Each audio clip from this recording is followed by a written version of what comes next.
አዲሱ የአዲስ አዳማ የፍጥነት መንገድ አደጋ እየበዛበት መምጣቱ ተሰማ። ንጋቱ ሙሉ ያዘጋጀውን የደንሲሳ ያቀርባል። የአዲስ አዳማ የፍጥነት መንገድ አገልግሎት መስጠት በጀመረ በ6 ወራት ውስጥ 2.5 ሚሊዮን ብር የተገመተ ንብረቱ ወደመ። የ20 ሰዎችም ህይወት አልፏል ተባለ። ሸገር ወሬውን የሰማው ከኢትዮጵያ ክፍያ መንገዶች ኢንተርፕራይዝ ዋና ስራ አስኪያጅ ከወይዘሮ ህይወት ሞሲሳ ነው። ስራ አስኪያጇ ሲናገሩ እንደሰማነው መንገዱ በ6 ወራት ጊዜ ውስጥ 1.5 ሚሊዮን ተሽከርካሪዎችን አስተናግዷል። ኢንተርፕራይዙም ከሚሰጠው አገልግሎት የሚያገኘው ገቢ ጨምሯል። 10 ሚሊዮን ብር በአማካይ በወር እየሰበሰበ መሆኑ ተሰምቷል።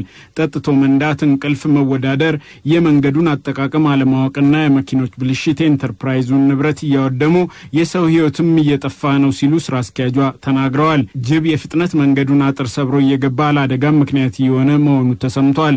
ቀዳዳ ፈላልጎ በየቱቦ ውስጥም ወደ መንገዱ ውስጥ እየገቡ ሰዎች በመኪናም እየተገጩ ህይወታቸው ያለፈ ነው ሲሉ ኃላፊዋ ሲናገሩ ሰምተናል። ጅቦቹ ወደ መንገዱ እንዳይገቡና አደጋም እንዳይፈጠር መግቢያቸውን መዝጋት ላይ ነን ሲሉ ስራ አስኪያጇ ተደምጠዋል።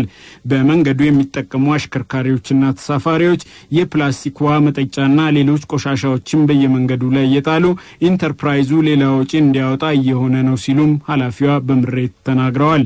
በአሁኑ ወቅት መንገዱን ከሚጠቀሙት ውስጥ 20% የሚሆኑት መንገዱን ለመጀመሪያ ጊዜ የሚጠቀሙ ስለሆነ አሁንም ስላጠቃቀሙ ያስተማርን ነው ሲሉ ስራ አስኪያጇ ሲናገሩ ሰምተናል።